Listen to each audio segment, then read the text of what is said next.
Good morning. Welcome to the Montgomery County Sheriff's Office. I'm Wesley Doolittle. I am the Montgomery County Sheriff. I'm joined here today by Colonel Freeman Martin, who's the Director of the Department of Public Safety, Houston Police Chief Noe Diaz, Harris County Sheriff Ed Gonzalez, Chairman Brad Bailey of the Woodlands Township, and Mike Hawley with the Montgomery County District Attorney's Office. We're here today to talk about bank jugging and what it is and what it means to not just this community, but across the state of Texas.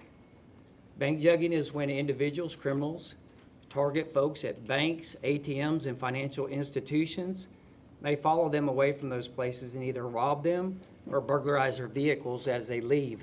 They stop at the first place, they go home, they go to the gas station, just go about their day conducting their business.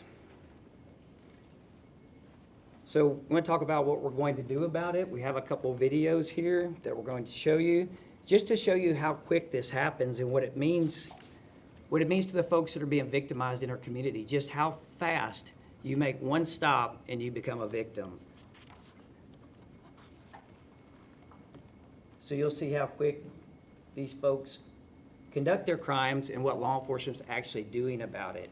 We've partnered not just with the Texas Department of Public Safety, the Harris County Sheriff's Office, Houston Police Department, and those other agencies within Montgomery County and Harris County to address this rising crime. We've identified this happened about 100 times a year in Montgomery County. So shortly after coming into office, we looked toward Sheriff Ed Gonzalez, Chief Noe Diaz, Colonel Freeman Martin to put together a task force to address these crimes, to help our officers here in Montgomery County realize what this crime is and how we proactively address it. So we have another video coming up here. You'll see just kind of how quick it is. Both these instances are undercover operations where you see police officers that are also doing surveillance of banks, looking for these individuals that are preying on our community and not just talking about it, but doing something about it, taking action.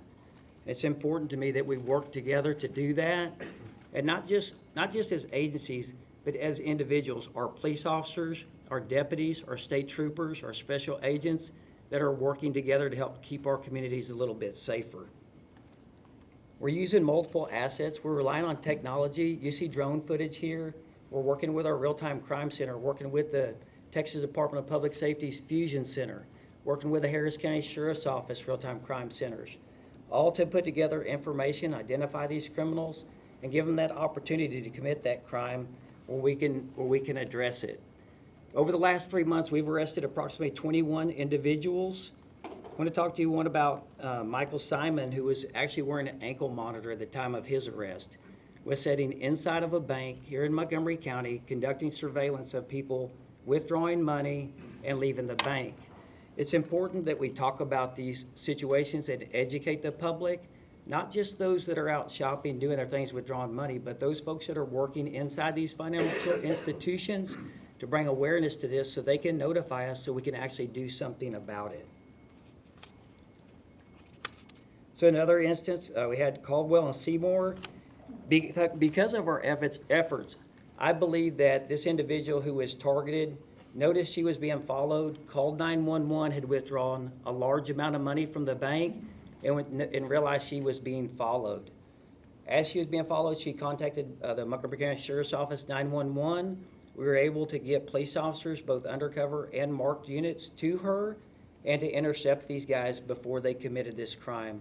We directed her to a safe place, to a local police department. We were able to make a stop.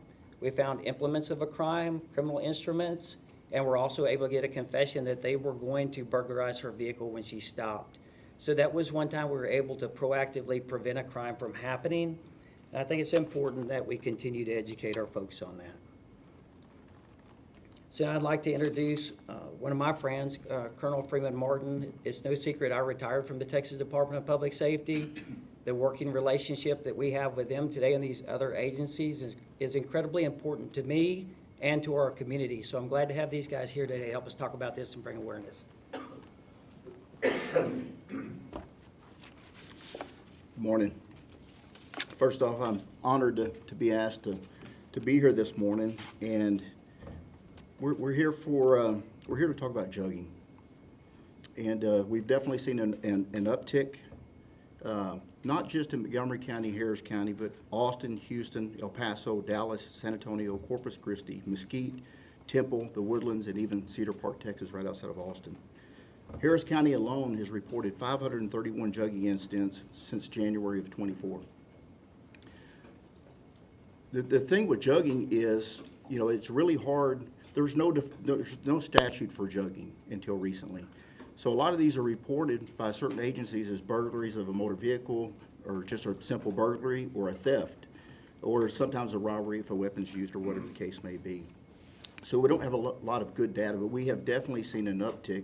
And Harris County Sheriff's Department, they are the experts at calling it what it is. They identified early on of what criminals were calling jugging, and started labeling their reports where we could track that in Harris County, and really we could really tell the uptick in the problem statewide. So the good news is, what do we do about it? I can tell you that criminals in Harris County, Montgomery County, and when I'm talking about the counties, I'm talking about the police departments too. When you talk about Katy and Fulshire and the Woodlands, I mean, this is happening all over. But what do? Well, Sheriff Ed Gonzalez and I go back for decades, back when he was with the Houston Police Department and working these type of crimes. Sheriff Wesley Doolittle and Police Chief Noe Diaz, we go back for decades as Texas Rangers working these exact type of crimes. We're here this morning to talk about the success we've had in a very short period of time in working these cases. Not one agency has the resources and that they need and personnel to address these type of issues, so we always have to prioritize. A few years ago in Montgomery County and Harris County and the surrounding area, it was aggravated robberies. It was takeover robberies. So we put together a task force very similar to what we're doing here today and what we've been doing, and just DPS alone, working on these task forces, we made 290 robbery arrests and disrupted over 200 robbery crews. And we saw 11.8% reduction in robberies in the greater Houston area. That's the kind of success that we have when we combine our resources and technology and our analysts and the Fusion Center to address these issues. So it's game on for juggers. These are the worst of the worst. They prey on citizens going about their everyday life. They go to the bank, they go to the ATM, they withdraw money to go shopping, to go on vacation, or they're small businesses, and they target them, and it's like hunters with a baited field. They follow them away, and then a lot of times what they want to do is, because of the way the laws were with the burglary of a motor vehicle, it's a lesser offense. So they can do many before they get caught, and then when they get caught, they get a slap on the wrist. Well, thanks to the Texas legislature and House Bill 1902, that is now, they're starting off with a state jail felony. Starting off, the very first time they get caught is a state jail felony, regardless of the amount. And I'm not going to step on the toes of the Montgomery County Sheriff's Department, Montgomery County District Attorney's Office. They're going to talk about House Bill 1902. But this is what right looks like. This is the Harris County Sheriff's Department, Montgomery County Sheriff's Department, Houston PD, recognizing a problem, working with the members of the Texas legislature to pass bipartisan bill. This came out of both committees, the House and the Senate, with Republicans and Democrats united. It was unanimous to increase the penalties on jugging, because these are the worst of the worst that we need to take off the street. So we're thankful for that. We're thankful for the legislature. And for those that don't know, we're in Montgomery County right now, and some of these cases that were filed in Montgomery County, I can tell you that these criminals obviously don't know the name Brett Ligon, because the last place you want to get charged with a felony is in Montgomery County, Texas. They will be held accountable, but I don't want to discredit any other district attorney, because it doesn't matter if you're Republican or Democrat, or you're in a big city or a small town. These are the kind of criminals that Republicans, Democrats, that every one of us, the people that are on our juries, the grand juries, these are the people that we want to get off the streets. The good thing about the Department of Public Safety is we don't run calls for service. Houston Police Department, they only have so many resources. They have to respond to 911 calls. Same thing with the Sheriff's Department in Montgomery County and Harris County. We can divert resources. And I can tell you this morning that we will divert resources. We already have, and there's more being diverted. When this law goes into effect September 1st, it is game on. And we've already had a lot of success, but now we have more tools in the toolbox, better prosecution. We're thankful for these prosecutors and the job that they do. And with that, I'm going to pass it over to the real experts behind me. Chief Noe Diaz is next. Thank you, Colonel. And thank you to our media partners for showing up and reporting this, because this is something that actually happens to everyday citizens. Not every time are these bad guys successful at getting money. A lot of times they just break citizens' windows to get $10, $14, $10, $15 in an envelope. And then the criminal mischief aspect of it, of having a broken window to your car when you get out of the grocery store and have to wait 2 or 3 weeks to try to get a window in, it just becomes a hassle for the people that we serve. Oftentimes the victims are elderly, so it becomes a fear for our elderly community who we swear to take care of, right? It's our responsibility to make sure that they're safe. They can't go to the bank, they can't go to Kroger's, they can't go to H-E-B because they worry about someone following them. So collectively, collaboratively, I know Mayor Whitmire is always talking about collaboration. This is it in real time. We're focused on it. I want to thank our men and women because this is a dangerous job. All these undercover stings, all these undercover events that we do, our auto theft team, our crime suppression team at the Houston Police Department are experts at what they do. So know that this police department, along with our partners at the sheriff's offices, are working every single night, every single day to make sure that the communities that we serve are safe from these kinds of criminals. And don't think this because it happens in Montgomery or Northern Harris County. They travel. They'll go to Katy, they'll go to League City, they'll go to Galveston, Friendswood. It's like a hunting party. That's how I can describe it. And they're very sophisticated, and they use binoculars. I mean, it is surveillance. It's predatory theft. So they are surveilling you when you're going about your daily business, when you're going and picking up your kids at daycare. If you're a mom, you go and drop your kids off at daycare. They open your door, you miss your purse. Right, so those are the kinds of things that are happening in the community. So as police agencies, as departments, we're going to tackle them. We're going to provide resources. I can't thank the partnership with DPS, the Sheriff's Office, both in Harris County, Sheriff Gonzalez and Sheriff Doolittle. They do amazing work. We communicate weekly, so know that our response is going to be tough. The law is going to be a great game changer for us. So we hope to tackle these kinds of criminals and keep them locked up, because I've had the experience of actually listening to the jail calls afterwards, right? And they coordinate. It's a very coordinated crime.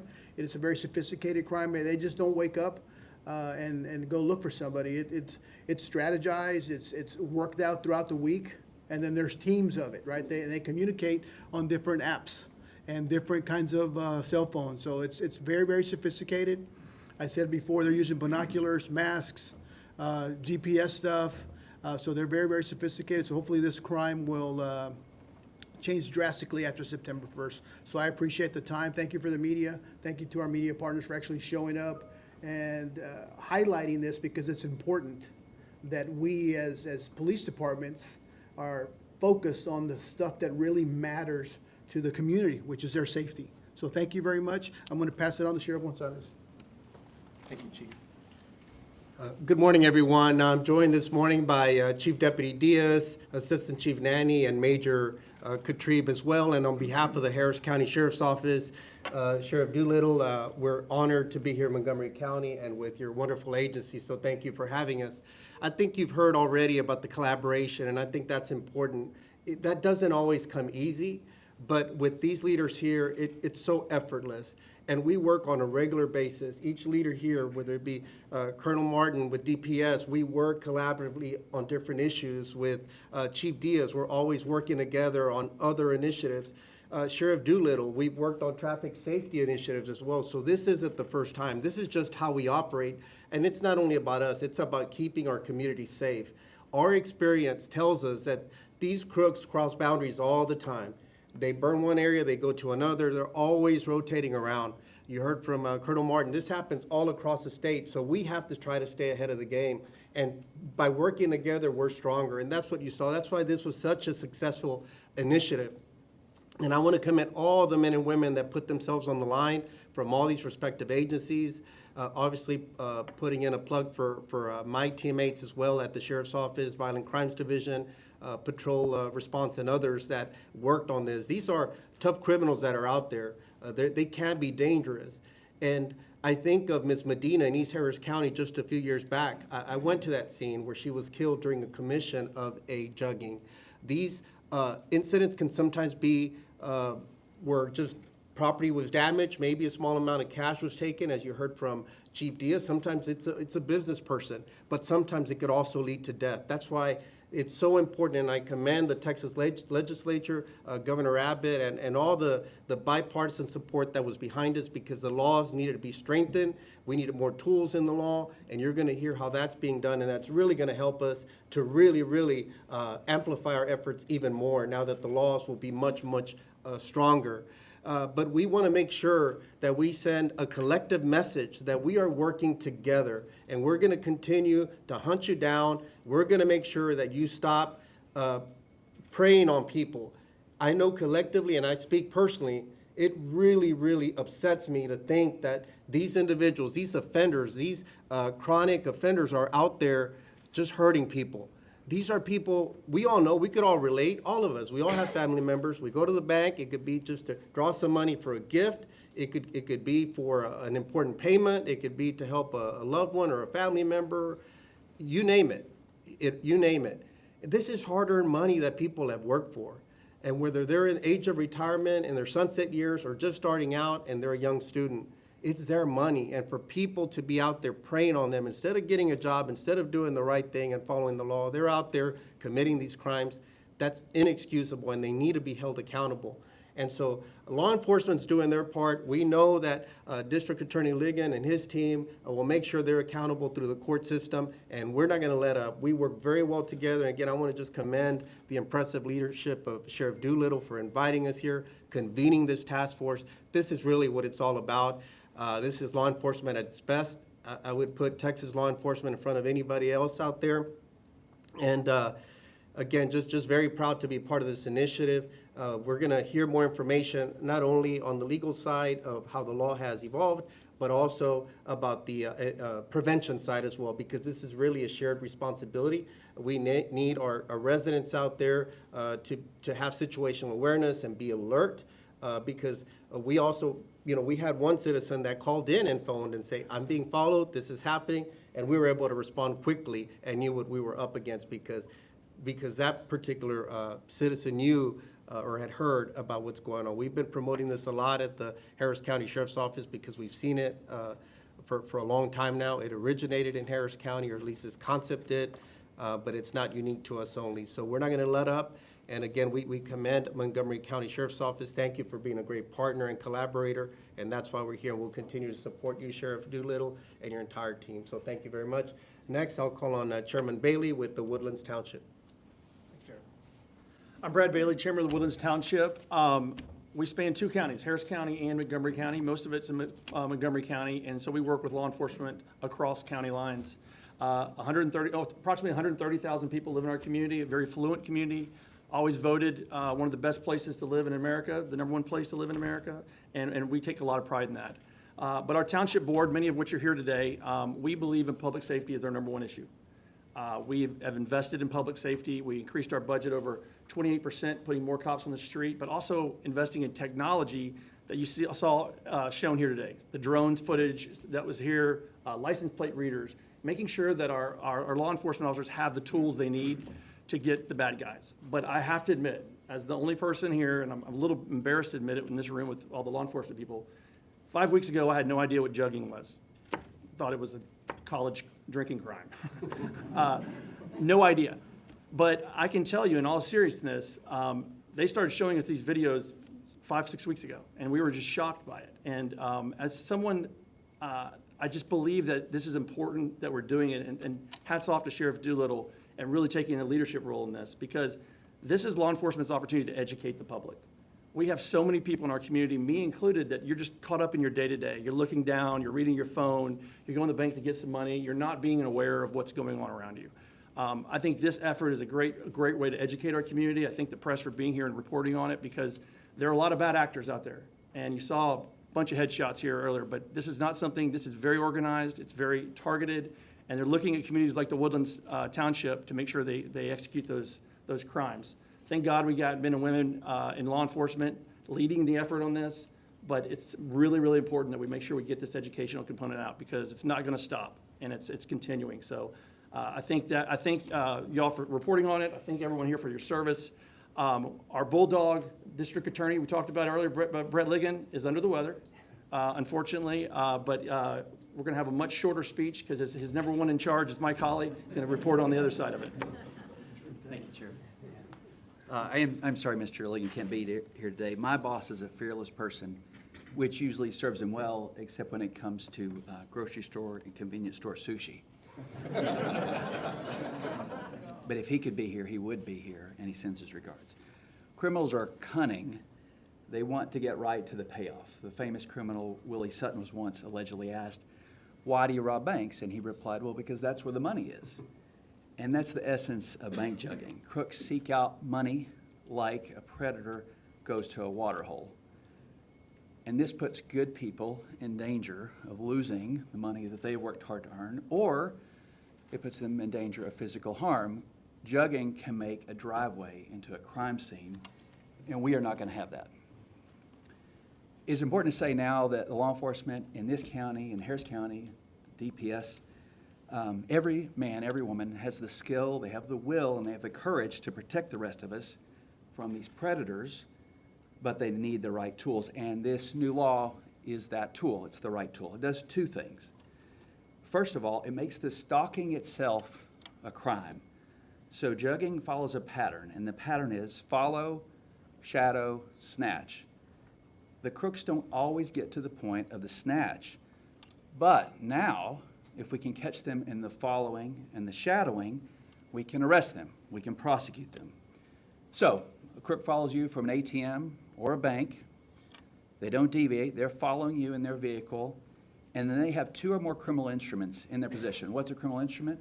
Well, a window punch, a screwdriver, binoculars, a mask, a gun, even the car itself. If they have those two instruments, then even if they don't take money out of your car, even if they don't take money out of your hand, they've committed a felony, a state jail felony. That is extremely powerful, very effective tool. The second thing it does is this: it enhances penalties. So crooks are cunning and they're callous, but they're also calculating, right? And so we want to introduce something into those calculations. We want to make the cost of doing this particular business so high they don't do it. That's what we're looking for. So if somebody's jugging, they follow you, you go in, as was said before, you're taking your kid out of daycare, they take that money out of your car, that is changed from a Class A misdemeanor, now it's a third-degree felony. That's very significant. If you're robbed, and I'm not saying like an aggravated robbery, gun in your face, but somebody pulls something out of your hand and it causes you pain, or they threaten you in a way that you suddenly give up that withdrawal envelope from your purse, that is now a first-degree felony, and that's significant. I'm going to say this again. Law enforcement in this county, in Harris County, law enforcement working for Colonel Martin, every man and woman, they have the skill, they have the will, they have the courage to protect you and I, but they need the right tools. And beginning September 1st, that tool will be in place that we can arrest and we can prosecute. To that end, I would say Mr. Ligon is committed to fully, to faithfully, and to fiercely prosecuting anybody who commits this offense to keep you as safe as the men and women in uniform can do that for us. Thank you. Bring back Sheriff Doolittle. Well, I don't know what else to say. They've pretty much said it all. I do believe it is important. I take the approach of informing the public, educating them of problems, and then aggressively enforcing the law. Working with our partner agencies to make sure that we minimize the number of victims in our community, the number of people that have to suffer through these problems before we figure out what's going on. So it's really good to have everybody here talking about this and educating our public. So we need to talk about what you need to do to prevent from being a victim. I think we're doing it today. We're working with our media, we're educating the public. But what I would tell folks is to slow down a little bit, to not worry as much, to not rush through your day. As you're going to these banks and financial institutions, plan your day. Get gas before you go. Don't stop anywhere. Go directly to the place that you intend to go to make that deposit or to spend that money directly from the bank or ATM or financial institution, which will minimize or mitigate the chances of you being victimized. I'll also tell you that being aware of your surroundings, one of these individuals was physically inside of a bank surveilling potential victims, watching them make the withdrawals, following them out of the bank, meeting with their co-conspirators, and executing their crime with precision. We call these robbery crews or crews. They're more or less people working together as co-conspirators and organized criminals. So understanding what we're dealing with as a population is important. Minimizing your chances of being a victim is important. So look at your surroundings. If someone's sitting in a vehicle backed into a parking spot and you're walking out of the bank, that might be a problem. You may turn around and walk right back in the bank where there may be a security officer or a police officer. You may be able to call 911. Let us know that there's a problem so we can get to you quickly. To hide the money that you're withdrawing, maybe in your pocket, in your purse, not walking out with a bank bag or just communicating that you have just made a withdrawal.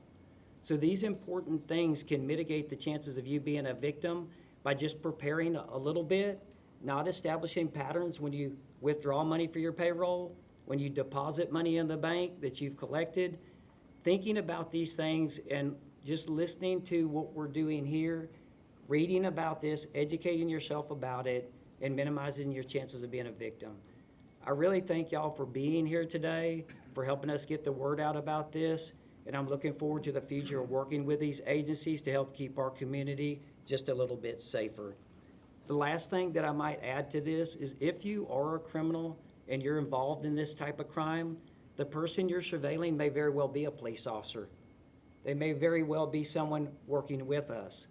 We're going to catch you. We're on to your scam. We know what's happening, and we're working diligently to mitigate it and keep you safe. Thank y'all very much, and I'll open the floor up for any questions you might have. Yes, sir. You mentioned more than 20 individuals arrested in the past, I think, 3 months. Is that when the task force was initiated 3 months ago? Yes, sir, about the last 3 months. And I'll add to that, most of these individuals are on probation, parole, or have an extensive criminal history. And we're working diligently to identify these guys and to get onto them before they commit their crimes, to work with, conduct our surveillance operations, to work across county lines with our partner agencies to ensure that once we identify these guys that are conducting these types of crimes, that we're holding them accountable. And then you showed us videos with those two different undercover operations. Was the goal to send an officer in and to lure a suspect into trying to do one of these crimes? One of the things we do in law enforcement is we merely provide criminals an opportunity to commit a crime. They make the decision whether they're going to do it or not, but we would not be doing our job if we weren't conducting undercover operations. Any other questions? Yes, sir. Good morning.